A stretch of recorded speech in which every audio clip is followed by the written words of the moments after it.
कि भाई इस्लाम में यानी कि अगर आप मुस्लिम हैं, आप बेऔलाद हैं या किसी भी कारणवश किसी को गोद लेना चाहते हैं तो ये इस्लाम के मुताबिक हराम है, नाजायज है। और अगर आपने बच्चे को गोद ले भी लिया, अपनी पनाह दे भी दी, रख भी लिया, तो भी आप उसे संपत्ति में से हक नहीं दिला सकते एज पर मुस्लिम लॉ। जब आप नाम भी नहीं दे सकते तो फिर संपत्ति में हिस्सा देना तो बहुत बाद की बात है। नहीं, अगर चलिए ठीक है, आप अगर कोई बच्चा यतीम हो गया है तो उसको आप सहारा देने की नियत से भी अडॉप्ट नहीं कर सकते? इस्लाम में अडॉप्शन का कल्चर नहीं है। तो अगर कोई बेऔलाद है तो भी नहीं बच्चा अडॉप्ट कर सकता? किसी कंडीशन में नहीं। अपने भाई, अपने रिश्तेदार का बच्चा भी नहीं? नहीं, एडॉप्शन का कल्चर नहीं है। अस्सलामु अलैकुम व रहमतुल्लाहि व बरकातुहू। अल्हम्दुलिल्लाह वस्सलातु वस्सलाम अला रसूलिल्लाह व अला आलिहि व सहाबिहि अजमईन, अम्मा बाद। इस्लाम में अडॉप्शन यानी गोद लेना क्यों अलाउड नहीं? सबसे पहले हम कुरान की आयत देखते हैं, सूरतुल अहज़ाब सूरह नंबर 33 की आयत नंबर 5। अल्लाह ताला ने फरमाया, उदुहुम लिआबाइहिम, उन्हें उनके वालिद यानी फादर के नाम से पुकारो। हुआ अक़सतु इंदल्लाह, ये अल्लाह के नजदीक ज्यादा इंसाफ का मामला है। कब की बात है? अल्लाह के नजदीक अक़सतु इंदल्लाह, ये इंसाफ की बात है। अक़सतु इंदल्लाह पे गौर करिए, क्यों मालूम है? क्योंकि यहां पे आपको सवाल का जवाब मिल जाएगा। क्योंकि इस्लाम किस चीज में मानता है? इंसाफ में। किस चीज के खिलाफ है? जुल्म के खिलाफ। अब कोई कहे कि क्या जुल्म क्या इंसाफ, यहां पर क्या टॉपिक आ रहा है? आइए हम देखते हैं आगे। अल्लाह ताला ने फरमाया, फ़इल्लम तालमू आबाहुम, अगर तुम उनके वालिद के, फादर के नाम को नहीं जानते हो, फ़इख्वानुकुम फ़िद्दीन, तो वो तुम्हारे भाई है दीन में, वो मवालीकुम, और तुम्हारे मौला है, उन्हें वालिद के नाम से पुकारो। और अगर वालिद का नाम नहीं पता हो तो भी कोई अपना नाम नहीं दे सकता। वहां पे जो वालिद नहीं है, फादर नहीं है, वो अपना नाम वहां पर नहीं दे सकता। यतीम के लिए उसे गोद लेकर नाम अपना देने की इजाजत नहीं है। क्या चीज की इजाजत है, क्या चीज सिखाया गया, वो भी साथ में देख लेते हैं। यतीम के ताल्लुक से सिखाया गया कि यतीम का ख्याल रखो। कोई यतीम हो तो उसका ख्याल रखो। नबी सल्लल्लाहु अलैहि वसल्लम ने यहां तक कहा, काफिलुल यतीमी लहू औ लिगैरिह, जो यतीम की किफालत करने वाला है, उसका मेंटेनेंस करने वाला है, उसका ख्याल रखने वाला है, लहू औ लिगैरिह, चाहे वो रिश्तेदारों में से हो या कोई दूसरे लोगों में से हो। यानी यतीम कभी रिश्तेदारों में से होता है कि कोई रिश्तेदार का बच्चा यतीम हो गया, उसके वालिद वालिदैन का इंतकाल हो गया, तो यहां पर ऐसा होता है कि कभी रिश्तेदार का मामला है लहू और लिगैरिह, कभी दूसरों के साथ भी मामला होता है कि किसी और का कोई अनरिलेटेड बच्चा है जो यतीम है। नबी सल्लल्लाहु अलैहि वसल्लम ने कहा, जो यतीम की किफालत करेगा, अना व हुआ कहाई अतईनी फिल जन्ना, वो और मैं ऐसे होंगे जन्नत में, ऐसे। और जो रावी हदीस वो कहते हैं, वह शारक मालिक बिस्सबाबा वल वुस्ता, मालिक रहिमहुल्लाह जो इस हदीस के रावी, वो कहते हैं सबाबा यानी फर्स्ट फिंगर और वुस्ता दोनों को मिलाकर कहा ऐसे होंगे जन्नत में। अब आइए, यतीम के लिए क्या अलाउड है क्या नहीं अलाउड है हम लोग समझते हैं। देखिए, लोग ये देखते हैं लेकिन ये सब नहीं देखते हैं। क्या देखते हैं? कि इस्लाम ने अपना नाम देने से रोका है कि तुम अपना नाम नहीं दे सकते कि मैं उसका अब्बा हूं, मैं उसका वालिद हूं, ये नाम नहीं दे सकते। क्या चीज से रोका है? कि तुम्हारा फैमिली नाम नहीं दे सकते हैं, जिसका ख्याल रख रहे हो उसका भी तो कोई एक फैमिली नाम था, यानी उसके भी तो कुंबे कबीले का एक नाम था, उसके भी खानदान का नाम था, वही रहने दो। तुम अपना नाम नहीं दे सकते, ना अपना वालिद के तौर पे दे सकते, ना फैमिली नेम दे सकते। उससे महरम नहीं बना सकते। महरम का मतलब जैसे कि कोई लड़का है तो एक शख्स जो ख्याल रख रहा है उस लड़के का, तो उसकी वाइफ को उसके सामने पर्दा करना है। बेटी है, वो भाई नहीं है, वो बेटी को भी उसके सामने पर्दा करना है अगर वो उम्र का हो गया, बालिग हो गया तो। और चौथी चीज, विरासत में राइट नहीं दे सकते, यानी वारिस नहीं बना सकते। लेकिन ये चीजें है, यतीम का ख्याल रखो, यतीम पे खर्चा करो। खर्चा करने से कौन रोक रहा है? उसका पूरे खर्चे संभालो, कोई नहीं रोक रहा है। उसके साथ प्यार मोहब्बत का मामला करो, उसके साथ नरमी का मामला करो, ये कोई नहीं रोक रहा है। मुतबन्ना से नहीं रोका गया। मुतबन्ना यानी मुंह बोला बेटा। मुंह बोला बेटा ऐसे जैसे कि कहते हैं ना, अरे बेटा सुनो, तो ऐसा नहीं है कि वो रियल बेटा हो गया। मुतबन्ना की हमारे पास हदीस से भी दलील है कि नबी सल्लल्लाहु अलैहि वसल्लम ने बेटों कह करके पुकारा अपने कबीले वालों को, तो बेटों कह करके मुतबन्ना की भी इजाजत है। और हदिया देने से नहीं मना किया गया कि वो यतीम जो है, जो आपके साथ में है, जिसकी आप किफालत कर रहे हो, खर्चा भी संभाल सकते हो, हदिया भी दे सकते हो, गिफ्ट भी दे सकते हो। और इसके अंदर इंतकाल के बाद जो 1/3 वसुलुसु कसीर, 1/3 की लिमिट है कि आदमी अपनी प्रॉपर्टी का 1/3 वसीयत कर सकता है, यानी कि विल बना करके दे सकता है किसी को। लेकिन गैर वारिस नहीं हो सकता। ला वसीयत अली वारिसिन, वारिस के लिए वसीयत नहीं है, अबू दाऊद की सही हदीस। तो उसके अंदर ये यतीम भी तो हो सकता है कि कोई यतीम है जिसकी वो किफालत कर रहा था, उसके खर्चे जीते जी संभाल रहा था। अब उसे मामला है कि मैं मर जाऊंगा तो इसका क्या, मेरे बच्चे को तो विरासत मिलेगी, बेटे को तो विरासत मिलेगी, यतीम का क्या? तो उसको 1/3 में दे सकते हो, कौन रोक रहा है? नेक काम है, करो इंशाल्लाह, कोई रोका नहीं गया। अब आइए, हिकमत देखते हैं, ये पूरे सिस्टम की हिकमत देखते हैं। हिकमत में बहुत सारी हिकमतें हैं। फर्स्ट हिकमत ये है कि उसका रियल फादर कौन है, हाँ उसकी रियल फादर कौन है, उसकी रियल आइडेंटिटी रहने दिया जाए। क्यों उसकी आइडेंटिटी उसके पास से ले ली जाए, क्यों बताओ? आप पैसे दे रहे हो तो आप उसकी आइडेंटिटी ले लोगे, पैसे दे रहे हो खर्चा दो, कौन रोक रहा है? खर्चा संभालो, कोई नहीं रोक रहा है, हदिया दो, गिफ्ट दो, कोई नहीं रोक रहा है, लेकिन उसकी आइडेंटिटी ले लेने का हक नहीं है। उसके फादर जो है, देखो आइडेंटिटी होती है उसकी पहचान होती है, ये पहचान लेने का कोई हक नहीं है। और कोई पहचान ले रहा है तो क्या कर रहा है? जुल्म हुआ। अक्सर इंदल्लाह, मैंने पॉइंट आउट किया था ना कि इंसाफ का मामला अल्लाह के नजदीक ये जुल्म हो जाता है। दूसरी चीज कि जब उसकी आइडेंटिटी ले ली तो क्या हुआ, अब वो सारे रिश्तेदारों से क्या हो गया? डिस्कनेक्ट हो गया। उसके जितने रिश्तेदार थे वो सारे रिश्तेदार रहे क्या? जब उसके वालिद का नाम ही आपने ले लिया, अपना नाम उसको दे दिया कि ये मेरा बेटा हुआ, तो उसके जो सारे रिश्तेदार थे, जो रियल रिश्तेदार थे, और रिश्तेदार जो खून का रिश्ता उसके साथ है और जो उसके लिए कहीं ना कहीं केयर करते हैं, कहीं ना कहीं उनके अंदर फीलिंग होती है, वो रिश्तेदारों के साथ उसकी रिश्तेदारी खत्म हो गई, फिर से रिकनेक्शन नहीं हो पाएगा। तीसरी चीज, ऐसा भी तो कभी हो सकता है कि वो जिससे शादी करे वो उसके हकीकी तौर पे महरम में से कोई हो, यानी कि आगे जाकर जब रिश्तेदार के साथ रिश्तेदारी डिस्कनेक्ट हो गई है तो चांस है कि नहीं है? जरा सोचो, चांस है कि नहीं है कि जब रिश्तेदारी काट दी गई है, जब नाम ले लिया गया है और उसकी आइडेंटिटी अलग कर दी गई है, जो उसके वालिद नहीं है, फादर नहीं है, उसको फादर बता दिया गया है, जो उसका खानदान है, खानदान फैमिली नेम वगैरह कुछ भी कनेक्शन नहीं छोड़ा गया, तो ऐसा हो सकता है कि वो किसी ऐसी से आगे जाकर शादी कर बैठे जो उसकी हकीकत में हो सकता है बहन हो, रियल हो सकता है उसकी खाला हो, मतलब ऐसे जो उसके रिश्तेदारों की महरम की लिस्ट में से हो, ये भी होने का चांस होता है। चौथी चीज देखा गया जाता है कि ऐसे जो अडॉप्टेड जो ऑर्फन्स होते हैं ना, कई बार कुछ साइकोलॉजिकल इश्यूज और प्रॉब्लम्स डेवलप करने लगते हैं। क्यों? क्योंकि जब उनके रियल फादर की आइडेंटिटी ले लीजिए, और कभी लाइफ में आगे जाके मालूम पड़ता है उनको, जो मुझे फादर बोल रहे थे ये रियल फादर मेरे नहीं, फिर रियल फादर कौन है, उनसे क्या कनेक्शन है, जब उनसे ताल्लुक नहीं है। तो ऐसे केसेस डॉक्यूमेंटेड है, नोन है कि उन्हें साइकोलॉजिकल इश्यूज और प्रॉब्लम्स होने लगते हैं जब उनको अपने रियल फादर की आइडेंटिटी नहीं पता होती है, तो एक कहीं वो इनकम्प्लीट फील करने लगते हैं। जब उनको पता चलता है तो ये चीज से एक अधूरापन आ जाता है। और पांचवी चीज, जब ये पता हो कि जो मेरा ख्याल रखना है ना, ये मेरे रियल फादर नहीं है। देखो जब पता हो, होता क्या है ना, जरा सोचो, देखो बच्चों को ख्याल रखना है ना, एक टफ काम होता है। बच्चों के अपने मिजाज होते हैं, बच्चों का अपना नेचर होता है, बच्चों को एक एक चीज के लिए संभालना पड़ता है, परवरिश ऐसे ही नहीं हो जाती है। अब होता क्या है कि जब आदमी के अपने खुद के जीन्स होते हैं ना, बच्चे में क्या होते हैं ना, फादर के 50% जीन्स होते हैं, मदर के मां से 50% जीन्स होते हैं। तो होता क्या है कि जो बच्चा होता है ना एक शख्स का, वो कहीं ना कहीं उसके जैसी कोई चीज उसके अंदर रहती ही रहती है। 50% तो जीन्स जब उसके बाप से आए हैं ना, मां से 50% आए हैं, तो कुछ ना कुछ आदतें आपको अपनी दिखाई देगी बच्चे में, जिससे मोहब्बत पैदा होती है, जिससे दिल में नरमी पैदा होती है, जिससे प्यार करना, ख्याल रखना आसान हो जाता है। इसीलिए यतीम का ख्याल रखना इतनी बड़ी नेकी क्यों है कि जो यतीम की परवरिश कर रहा है, हालांकि उसके साथ कोई जीन्स वगैरह कॉमन नहीं है, कोई नहीं है, तो भी क्या होता है, एक नेक काम है, इतना नेक काम है कि यतीम की किफायत करने वाला नबी सल्लल्लाहु अलैहि वसल्लम के साथ ऐसा होगा, इतना करीब। लेकिन जरा सोचो, अब ये शख्स जिसने यतीम को ले तो लिया, कभी कभार लोग जोश जज्बे में ले लेते हैं, अब जो लोग अपना नाम दे रहे हैं, यानी कि उसकी रियल वालिद की आइडेंटिटी हटा रहे हैं, अपने आप को वालिद के तौर पे दे रहे हैं। अब जरा सोचो कि वो यतीम को अगर सचमुच पता होता ये मेरे फादर नहीं है, कहीं उस यतीम के एक्सपेक्टेशंस इनसे कम होते थोड़े। देखो क्या होता है, बहुत सी मायूसी कहां होती है, जहां पे एक इंसान के अंदर दिल में उम्मीदें हो और उम्मीद होती है, वो उम्मीद पूरी नहीं होती तो मायूसी होती है। लेकिन अगर पता हो कि मेरे वालिद तो नहीं है, लेकिन कितना कर रहे हैं मेरे लिए, इसमें क्या होता है, रिबेलियन, वो यतीम में बगावत का जज्बा नहीं पैदा होता है, उसके अंदर एहसास पैदा होता है कि ये मेरे वालिद नहीं है फिर भी कर रहे हैं, मेरे वालिद तो वो है, ये मेरे वालिद नहीं है लेकिन कितना कर रहे हैं। तो इसमें क्या होता है, एक्सपेक्टेशंस जब कम हो जाते हैं, शुक्रगुजारी और एहसास बढ़ जाता है। अब ये बहुत अहम बात है, और जिस वक्त वो बच्चे को पता चलता है आगे बढ़कर कि ये रियल फादर नहीं है ना, तो एक बहुत बड़ा शॉक का मोमेंट होता है, वो शॉक से बच जाता है बच्चा, हिकमत। और क्या होता है कि जो नॉन महरम है वो उनको महरम बनाकर, मतलब जिसे वो बहन कह रहा है वो बहन नहीं है, जिसे अम्मी कह रहा है वो अम्मी नहीं है, वो नॉन महरम है, उनको नॉन महरम बनाकर, नॉन महरम को महरम यानी कि जो गैर महरम है, यानी करीबी रिश्तेदार जिनसे शादी, महरम यानी ऐसे रिश्तेदार जिनसे शादी करना अलाउड नहीं है, करीबी रिश्तेदार, मतलब वो उसकी बहन नहीं है, जो मां जिसे कह रहा है वो असल में मां नहीं है।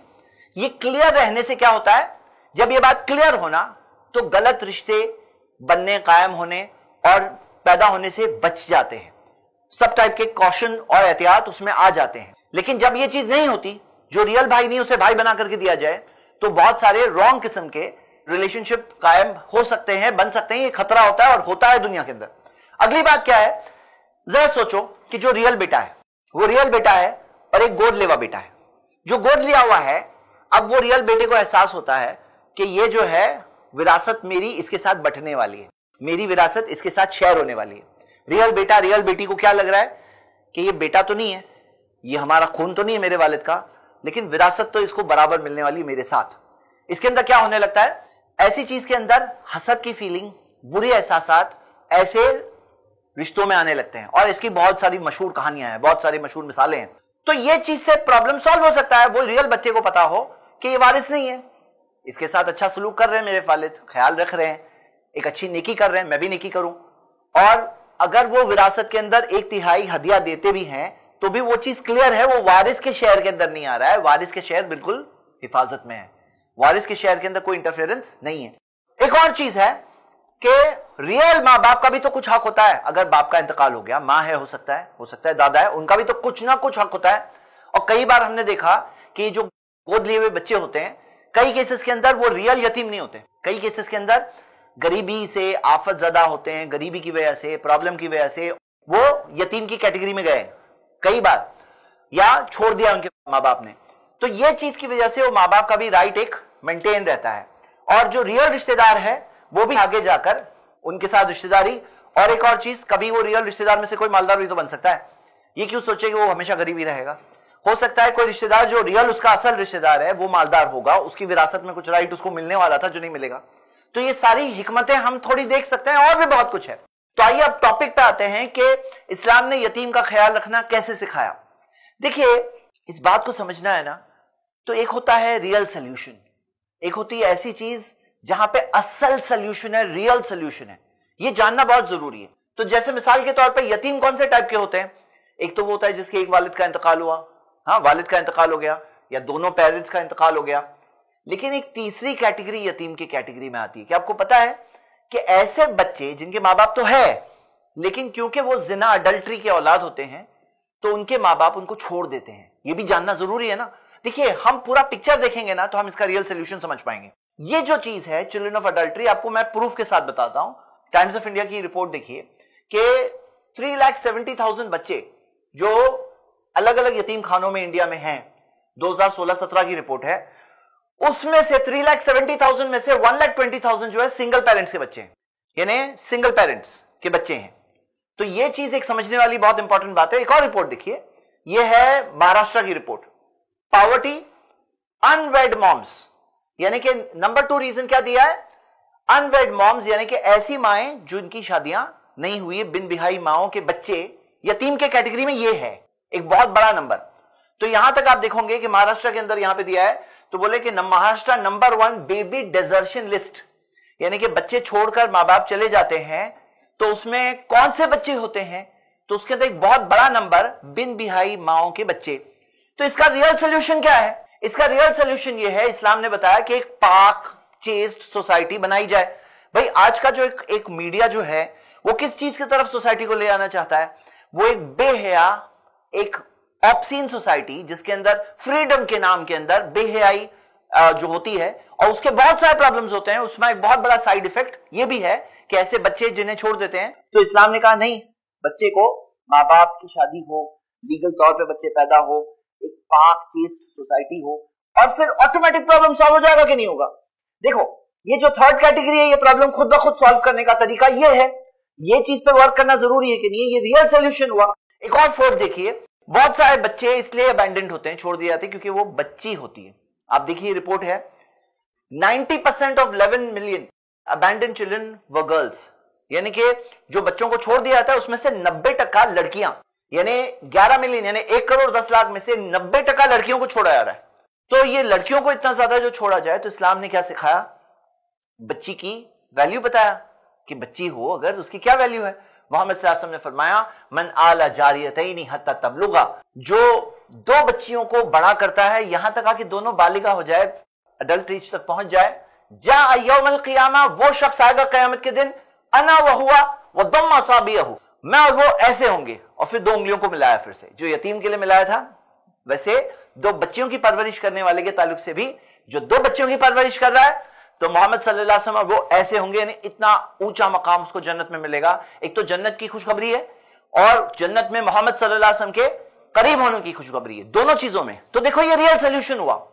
हम इसके आगे बढ़ते हैं। बहुत सारे बच्चे इसलिए छोड़े जाते हैं पॉवर्टी की वजह से, गरीबी। जैसे आपने रिपोर्ट में देखा कि वजहों में एक वजह है गरीबी, यानी मां बाप होते हैं लेकिन गरीबी की वजह से बच्चे को छोड़ देते हैं। तो इसके अंदर क्या सोल्यूशन है? ज़कात का सिस्टम है, सदक़े का सिस्टम है और बहुत सारी और चीजें जैसे कि हम आगे देखने वाले हैं। अब कोई बच्चा अगर यतीम हो तो इस्लाम ने एक चीज बहुत उभारा है कि जो यतीम बच्चा है उसको रिलेटिव सबसे पहले उसके रिश्तेदारों में से कोई ले ले। बच्चा यतीम हो गया तो रिश्तेदारों में से किसे उभारा गया कि तुम उठा लो, तुम उसकी किफालत कर लो, उसे संभाल लो, उसे यतीम की परवरिश तुम कर लो। और इसके लिए रिश्तेदारी का सिस्टम भी तो होना चाहिए ना। इस्लाम के अंदर कई सारी तालीमात ऐसी है जिसके अंदर रिश्तेदारी के सिस्टम को मजबूत बनाया गया। जो आज के जमाने में मॉडर्न कल्चर में हर कोई अपनी अपनी लाइफ जी रहा है, किसी को रिश्तेदारी से कनेक्शन, रिश्तेदार से रिश्तेदारी रखने में इंटरेस्ट नहीं है। ये एक रिजल्ट है आजकल के एक कमर्शियल किस्म की, मटीरियलिस्टिक किस्म की सोसाइटी जिसमें सिर्फ खुद मैं, हाँ यानी आदमी मैं से आगे ना। अगर आप वेस्टर्न कंट्रीज में देखोगे माँ बाप को भी छोड़ देते हैं लोग, माँ बाप में भी इंटरेस्ट नहीं होता, रिश्तेदार तो बहुत दूर की बात। लेकिन इस्लामिक कल्चर और सिस्टम के अंदर माँ बाप का ख्याल रखना, रिश्तेदारों से रिश्तेदारी रखना। मोहम्मद सल्लल्लाहु अलैहि वसल्लम ने फरमाया मन काना युमिनु बिल्लाहि वल यौमिल आखिर, जो अल्लाह पे ईमान रखता है, क़यामत के दिन पे ईमान रखता है, फयसिल रहीमहु, उसे अपने रिश्तेदार के साथ रिश्तेदारी रखना चाहिए। तुम ईमान वाले हो ना, तुमने ईमान लाया, रिश्तेदारी रखना लाजिम है उसके ऊपर। तुम ईमान वाले होकर नहीं रखोगे रिश्तेदारी, कैसे ईमान वाले हो? तुम ईमान लाए अल्लाह पर, क़यामत के दिन पर, तो फयसिल रहीमहु, तो उसे चाहिए रिश्तेदार के साथ रिश्तेदारी रखे। सही बुखारी की हदीस है। और जो रिश्तेदारी काटता है तो नबी सल्लल्लाहु अलैहि वसल्लम ने कहा कि ऐसा शख्स जो रिश्तेदारी काटता है वो जन्नत में नहीं जाएगा, बुखारी की हदीस है। 3 चीजें देखिए। एक चीज वारिस बनाया गया रिश्तेदार को, रिश्तेदार को वारिस बनाया गया। जब वारिस होता है ना तो विरासत का रिश्ता एक बहुत अच्छा रिश्ता होता है। अब क्या होता है, सामने सोचो कि कोई आपका रिश्तेदार है जो तरक्की कर रहा है, मालदार पे मालदार हो जा रहा है, और आपको मालूम है आप उसके वारिसों की लिस्ट में हो, तो कहीं पे हसद से बचता है एक इंसान, यानी कि जेलसी नहीं होगी, क्योंकि खुशी होगी अरे भाई वो तरक्की कर रहा है, कहीं उसकी वारिसों में मैं भी तो हूं। तो मतलब एक तरह की कनेक्शन जुड़ता है, आपका वो वारिस है, हो सकता है आप उसके वारिस हो। दूसरी चीज रिश्तेदारी तोड़ने से जो रोका गया। तीसरी चीज जो रिश्तेदारों को लीगली रिस्पॉन्सिबल बनाया गया। ये क्या चीज है, ये बहुत से लोग नहीं जानते और समझते हैं कि इस्लाम के अंदर एक कंसेप्ट होता है किफालत का कंसेप्ट। मतलब क्या कि जैसे एक बच्चा है, उसका जिम्मेदार कौन है? उसके वालिद है। फादर का इंतकाल हो गया, फिर कौन है? तो पूरे रिश्तेदारों का पूरी लाइन है जिन पे किफालत आती है। मतलब वो यतीम बच्चा ऐसा नहीं अब हमारा कोई सहारा नहीं रहा, पूरे सहारे देने वालों की पूरी लाइन है। ये नहीं तो सेकंड नंबर किसका, कि वालिद का इंतकाल हो गया, वालिद नहीं है, अब कौन है? दादा है, दादा का हुआ किफालत की जिम्मेदारी। दादा भी नहीं है, इंतकाल हो गया, अब कौन हुआ? चाचा हुए। तो पूरी लिस्ट है रिश्तेदारों की जिनको किफालत की जिम्मेदारी दी गई है। देखिए बात समझो, ये कोई एक्स्ट्रा चीज नहीं है, ये कोई एहसान नहीं है वो करेंगे कि हाँ एहसान कर रहा हूं कि मैं बच्चे को संभाल रहा हूं। नहीं, नबी सल्लल्लाहु अलैहि वसल्लम ने फरमाया कफा बिल मरई इस्मन अयुदैया मन यकूत, एक शख्स के गुनहगार होने के लिए इतना ही काफी है कि जिसे खिलाने की जिम्मेदारी उस पर है वो उसको जाया कर दे, मतलब जिम्मेदारी पूरी ना करे। मतलब एक शख्स अगर अपनी जिम्मेदारी पूरी नहीं कर रहा है ना, ये उसके गुनहगार होने के लिए इतना ही काफी है। तो यहां पे क्या है, कफीलों की लिस्ट है पूरी, यानी कि कोई यतीम है वो ऐसे नहीं कि बस ऐसे बेसहारा हो गया, वो सहारा देने वालों की पूरा सिस्टम बनाया गया है। और रिश्तेदारी इसके पीछे एक एनर्जी देने वाला, एक इलेक्ट्रिसिटी कहां से आ रही है? रिश्तेदारी के सिस्टम से आ रही है। अल्लाह ताला ने इसमें लाजिम किया है। चलो लाजिम की दलील देख लेते हैं। सूरह अहज़ाब की आयत नंबर 5 देखिए, वअलल वारिसी मिस्लु ज़ालिक, कि जो बाप का जो वारिस होता है ना उसके ऊपर भी वैसी जिम्मेदारी है। वारिस पर भी क्या जिम्मेदारी? जो बाप की जिम्मेदारी थी ना वो वारिस पर जिम्मेदारी है। किफालत का सिस्टम, दलील कुरान की आयत। और जो मैंने अभी हदीस पढ़ा, अबू दाऊद की हदीस, कि एक शख्स गुनहगार होने के लिए इतना ही काफी है अयुदैया मन यकूत। अब अगर मान लो कि कोई कफील है, जिम्मेदारी पूरी नहीं कर रहा है, इस्लामिक सिस्टम के हिसाब से शरिया जो कोर्ट होते हैं उसके अंदर कोई जाकर कंप्लेन कर सकता है कि ये जो चाचा है, जो कफील है, जो जिम्मेदारी उन पर आई है दीन के हिसाब से, शरीयत के हिसाब से पूरी नहीं कर रहे हैं। तो जो इस्लामिक सिस्टम होता है उसके अंदर वो जज ला करके बुला करके पूछेगा कहा क्यों नहीं कर रहे हो। मतलब ऐसा नहीं कि किसी की कोई सुनवाई नहीं है, कोई देख रेख करने वाला नहीं है, किसके पास जाएंगे, हम तो बेसहारा हो गए, वो मामला नहीं है। सेकंड चीज, अगर मान लो कोई नहीं है, कफील कोई नहीं है, तो फिर बैतुल माल कफील होता है। यानी इस्लामिक सिस्टम के अंदर एक गवर्नमेंट को बैतुल माल कायम करना होता है कि बैतुल माल के अंदर जिनका कोई सहारा नहीं, उनका बैतुल माल किफालत कर रहा है। बैतुल माल को किफालत करना है, सिस्टम बनाया गया है। तीसरी चीज ज़कात का सिस्टम है कि गरीब जो यतीम हो ज़कात उनके लिए है। चौथी चीज अमीर जो यतीम होते हैं, होता क्या है, कोई यतीम अमीर है और उसके रिश्तेदार, उसके वारिस, उसके बाप के वारिस प्रॉपर्टी हड़प जाते हैं, तो उसकी भी तो हिफाजत की जरूरत है। तो यहां पर एक इंस्टीट्यूशनल सिस्टम रखा गया है कि जिसके जरिए ऐसे अमीर यतीमों की, यतीम अमीर भी हो सकते हैं, क्यों नहीं हो सकता है, कोई यतीम है लेकिन बाप अमीर था तो बेटा भी यतीम अमीर भी तो हो सकता है ना। क्यों समझते हैं यतीम है बेचारा, यतीम बेचारे हमेशा हो, जरूरी नहीं है, लेकिन बेचारे बन जाते हैं। क्यों? क्योंकि दूसरे लोग उनकी प्रॉपर्टी हड़पने लगते हैं। तो इंस्टीट्यूशन का सिस्टम है कि ऐसे यतीमों की हिफाजत की जाए। और औकाफ का सिस्टम रखा गया। औकाफ क्या है कि भाई आप एक, अल्लाह ने आपको माल दिया है, आपको भाड़ा गया है, नेकी करो, सदका जारिया, मर जाओगे कल, तुम्हारा कुछ जारी रहने वाला सदका होना चाहिए, एक वक्फ कायम करो। वक्फ के अंदर एक होता है जीते जी आपने जो दिया, लेकिन एक और चीज होती है किसी का इंतकाल का वक्त है तो उसको एक राइट दिया गया है, तुम अपनी प्रॉपर्टी का 1/3 1/3 तुम गिफ्ट कर सकते हो या कोई चीज में दे सकते हो। अब कोई एक मालदार शख्स है, उसको पता है उसके वारिसों के लिए बहुत है, 2/3 में भी बहुत है, तो 1/3 तक क्या कर रहा है वो वक्फ कर सकता है कि मैंने वक्फ में अपनी प्रॉपर्टी दे दिया। वो वक्फ जो कायम हुआ, जो प्रॉपर्टी आई, वो प्रॉपर्टी के जरिए जो रेंट आता है, जो खर्चे मिलते हैं, उसके जरिए यतीमों का ख्याल हो। तो ये हो गया इंस्टीट्यूशनल। हम ये देखते हैं कि ये सारी चीजों में एक पॉइंट जो आया कुरान की आयत में, अक़सतु इंदल्लाह, इंसाफ की बात है, ज्यादा इंसाफ की बात है। तो वो जुल्म से बचा रहे हैं। और जो इस्लाम का सिस्टम जिसके खिलाफ लोग बात करते हैं, काश कि उनको पता होता कि ये सिस्टम में तो उल्टा यतीम के लिए बेहतर और अच्छा इंतजाम रखा गया है, यतीम की हिफाजत की गई है, उसके लिए बेहतर चीज दी गई है, बल्कि उसको कम नहीं बल्कि और बेटर दिया गया। और वो जो चीज जो प्रोपेगेंडा की वजह से लोग कर रहे हैं, लेकिन उसके अंदर बहुत बड़े बड़े प्रॉब्लम्स हैं। उम्मीद करता हूं कि लोग इस सवाल के जवाब की तरफ देखकर अपने सोच को रीथिंक करेंगे एक ओपन माइंड के साथ। उम्मीद करता हूं कि वो लोग जरूर गौर करें। शुक्रिया।